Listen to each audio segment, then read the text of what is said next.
Richard Martineau. Narrateur de l'actualité. On voyait que les Américains devaient marcher sur leur fierté et leurs principes. Une liberté de penser. Mais il le fait d'une façon particulièrement grossière et maladroite. Une force internationale. Et même, on va plus loin. Luc La Liberté. Écoute, Luc, là, il y a une guerre entre Donald Trump et James Comey. D'ailleurs, on a peut-être un extrait là, d'une déclaration de M. Comey, l'ancien directeur du FBI. On écoute ça. My family and I have known for years that there are costs to standing up to Donald Trump. But we couldn't imagine ourselves living any other way. We will not live on our knees, and you shouldn't either. Somebody that I love dearly recently said that fear is the tool of a tyrant, and she's right. But I'm not afraid, and I hope you're not either. I hope instead you are engaged, you are paying attention, and you will vote like your beloved country depends upon it, which it does. My heart is broken for the Department of Justice, but I have great confidence in the federal judicial system, and I'm innocent. So let's have a trial and keep the faith. Wow, Luc, j'avais pas vu cette vidéo-là avant de la voir là en direct. J'ai les poils au garde-à-vous sur mes avant-bras. Est-ce que tu peux traduire ce que M. Comey a dit pour ceux qui ne comprennent pas l'anglais? Oui, puis expliquer un petit peu quand ça a été fait. Il faut savoir que James Comey a été formellement accusé, donc c'est fait, c'est complété. Et il a plaidé, il a enregistré donc un plaidoyer de non-culpabilité. Donc là-dessus, on le savait, il n'y a pas de surprise. C'est que ça vient de se confirmer. Et tout de suite après, il est allé enregistrer la vidéo. Et il dit là-dedans, ma famille et moi, on a toujours su qu'on vivait dans une période difficile, qu'on vivait sous Donald Trump des moments qui étaient difficiles. Puis il évoque, en parlant d'une membre de sa famille, le fait que la peur, c'est l'arme des tyrans, c'est l'arme des dictateurs.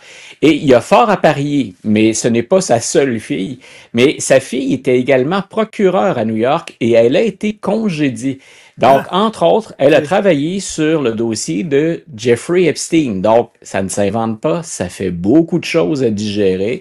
Maintenant, M. Comey dit, j'espère simplement que j'ai confiance dans le système de justice, puis j'ai confiance que les gens vont aller voter, puis qu'on va se manifester éventuellement dans l'urne contre Donald Trump. Et il l'a bien précisé, je suis innocent. Mais donc, il est inquiet pour son pays. Il dit aussi, c'est ça, je suis inquiet pour mon pays, puis il dit, je ne vivrai pas à genoux, et j'espère que vous ne vivrez pas à genoux. Qu'est-ce que Donald Trump lui reproche au juste à M. Comey? Ça, c'est aussi intéressant parce que, bien entendu, on va suivre ce procès-là, on va suivre l'argumentaire des avocats des deux parties, mais c'est une cause qui ne faisait pas l'unanimité au ministère de la Justice. Donc, Mme Bundy, on le sait, puis hier, elle témoignait devant le Congrès.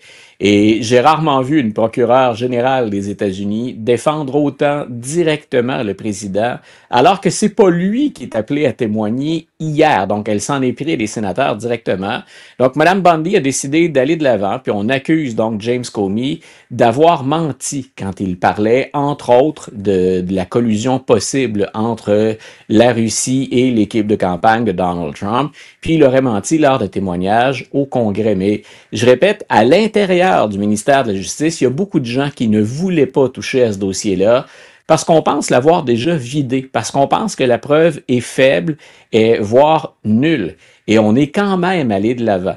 Donc, moi, j'ai hâte de voir jusqu'où on va aller parce que c'est assurément une stratégie au plan juridique de Donald Trump. Et il a fait ça, d'ailleurs, pendant toute sa carrière. C'est d'aller devant les tribunaux le plus souvent possible. Puis parfois, la peur, c'est déjà pour lui suffisant. Dans le cas de James Comey, ce n'est pas quelqu'un qui a peur et c'est quelqu'un qui a les moyens de se défendre. Mais il envoie un autre message, c'est ce même message de vengeance auquel il nous avait sensibilisés pendant la campagne et qu'il a répété depuis qu'il est de retour à la Maison-Blanche parce que James Comey, c'est le premier de sa liste d'adversaires à accuser, mais ce ne sera probablement pas le dernier. Donc, je serais étonné, on va attendre, là, mais je serais très étonné qu'on trouve quoi que ce soit de criminel contre James Comey. Mais attendons attendons le procès, puis attendons voir si on va aller de l'avant, s'il y aura d'autres accusés. Donc, James Comey, j'ai déjà critiqué son travail comme directeur du FBI à plus d'une occasion, autant sous la présidence Trump que pendant la campagne.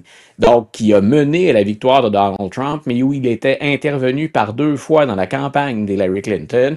Donc, j'étais pas fan à 100% de James Comey, mais je ne vois rien de solide dans l'accusation. Donc, j'ai très hâte de voir la suite. Et le message de M. Comey, il était très fort aujourd'hui, c'est ne vivez pas dans la peur, ne vivez pas à genoux. Puis c'est pas comme ça que ma famille et moi allons le faire. Écoute, rapidement, je veux t'amener sur un autre sujet que tu n'avais pas prévu, mais je veux t'entendre là-dessus. Je sais que tu es un spécialiste de la politique américaine, mais tu t'intéresses à la politique internationale en général. Moi, ce qui se passe en France, là, ça me fascine. Ça me fascine. Et on parle souvent, toi et moi, dans nos conversations, Luc, comme quoi il y a beaucoup de gens qui ont de moins en moins confiance en la démocratie, en disant ça ne fonctionne pas, la démocratie, puis ont tendance à aller soit faire des régimes autoritaires plus de droite, ou alors vers, mon Dieu, le retour quasiment du communisme, etc., en disant la démocratie, c'est... Mais tu sais, en France, ça ressemble aux années 30. Là. Les années 30, en France, là, les gouvernements tombaient les uns après les autres. Ça n'est pas plus qu'un mois. Et là, il y a un gouvernement qui est tombé après 27 jours. Et Macron va nommer un autre premier ministre dans... Écoute, c'est son 3e, 4e premier ministre. C'est hallucinant, là. Écoute, c'est hallucinant, puis ce serait une histoire des 2 dernières républiques françaises, finalement, qu'il faudrait pour être en mesure d'expliquer à quel point la situation actuelle, elle est instable, mais elle est grave. Je ne pense pas, moi, fondamentalement, que les Français sont pour l'extrême droite, ou encore qu'ils sont fondamentalement pour le Front national. Mais une des choses que je crains, puis là-dessus, Emmanuel Macron devrait s'asseoir lui aussi devant le miroir, faire un examen de conscience, parce que c'est pas entre les mains du premier ministre que repose l'odieux de la situation, à mon avis. Oui.